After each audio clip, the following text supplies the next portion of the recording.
Olá! A computação quântica sempre pareceu coisa de ficção científica, né?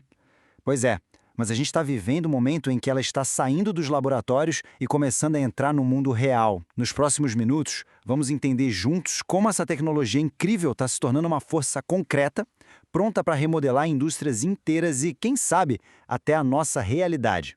Vamos lá! Mas antes de mergulhar de cabeça, um ponto importante. Esta análise é fruto de uma pesquisa muito extensa e cuidadosa. Só que, como em toda a fronteira do conhecimento, é fundamental lembrar que a pesquisa, por mais rigorosa que seja, pode conter erros. A gente aborda este tema com a seriedade que ele merece, ok? O nosso roteiro de hoje vai passar por 5 áreas essenciais. A gente começa com uma mudança de mentalidade, da supremacia para a utilidade. Depois, vemos o impacto disso no nosso mundo digital, principalmente no setor financeiro. Em seguida, exploramos como essa tecnologia pode ajudar a resolver alguns dos maiores desafios da humanidade. Daí, a gente olha para a transformação na força de trabalho e, por fim, para a nova corrida geopolítica que já começou. Então vamos começar com uma mudança que é, assim, a base de tudo. Por muito tempo, a computação quântica foi uma promessa bem distante. Agora, não mais. Estamos entrando numa nova era e o próprio objetivo do campo está se transformando completamente.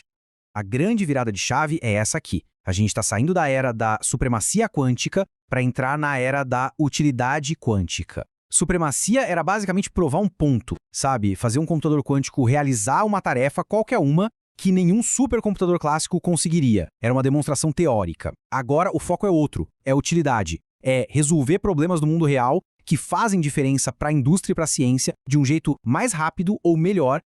E essa mudança para a utilidade só está acontecendo por causa de avanços muito concretos no hardware. O mais fascinante é que não existe uma única solução. É como uma corrida com vários cavalos. Gigantes como IBM e Google apostam em supercondutores. Outros usam íons aprisionados com uma precisão absurda, ou até átomos neutros. É um ecossistema de inovação, com diferentes abordagens competindo e, no fim, acelerando o progresso de todo mundo.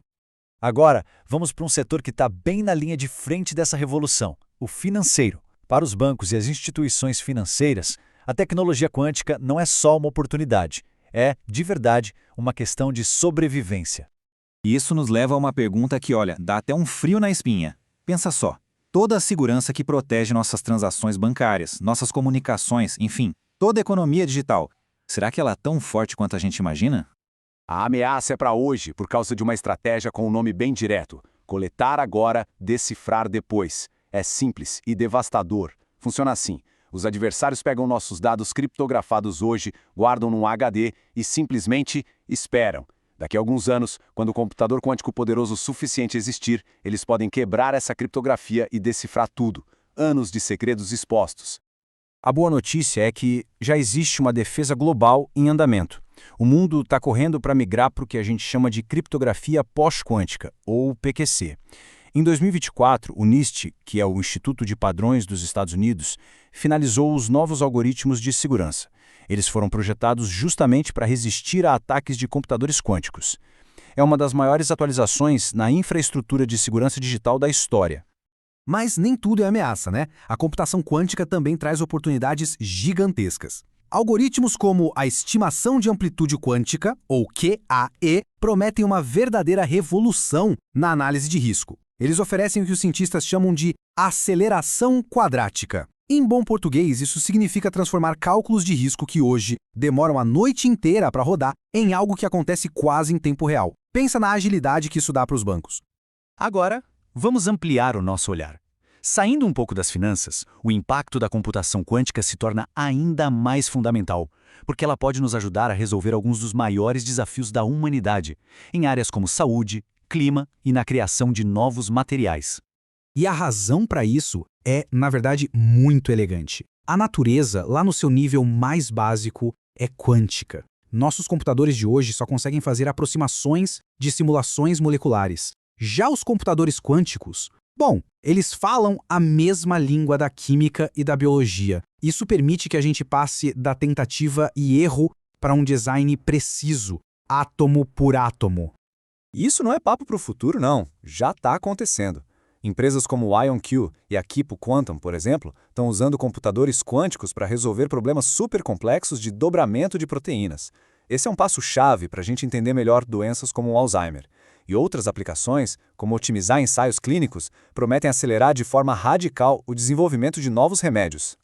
E este quadro aqui ilustra muito bem como cada etapa da indústria farmacêutica pode ser transformada.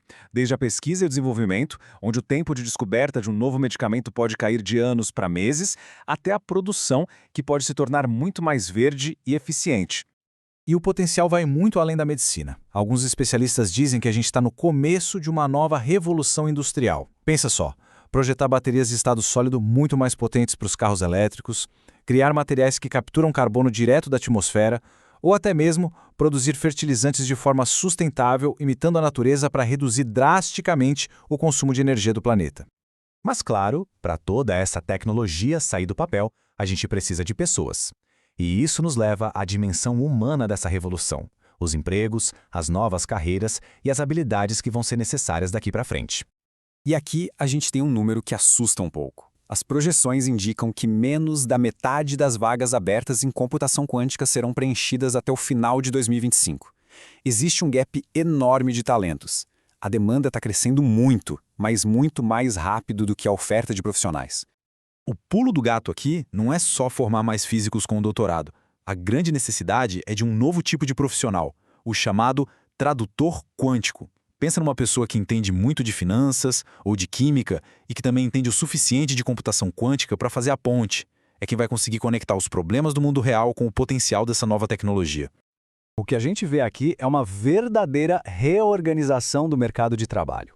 Ao mesmo tempo que surgem novas funções, como engenheiro de software quântico ou especialista em migração PQC, outras vão precisar evoluir. Senão, correm o risco de ficar obsoletas, principalmente aquelas que dependem de modelos de otimização e segurança que logo serão ultrapassados. E para fechar, vamos dar um zoom out e olhar para o cenário global. Porque a computação quântica não é só uma questão de tecnologia. Ela também é uma questão de poder, de segurança e de geopolítica. E como este gráfico deixa bem claro, já existe uma corrida intensa pela soberania quântica. As maiores potências do mundo, como Estados Unidos, China e União Europeia, estão investindo bilhões de dólares para liderar essa área. Ela é vista como estratégica para a segurança nacional e para a competitividade econômica do futuro. Isso levanta uma preocupação muito séria: o risco de uma divisão quântica. Um futuro onde só as nações e as corporações mais ricas tenham acesso a medicamentos revolucionários e vantagens econômicas que vêm com essa tecnologia. Isso poderia aumentar ainda mais a desigualdade global. Democratizar o acesso é um desafio ético fundamental que a gente precisa encarar.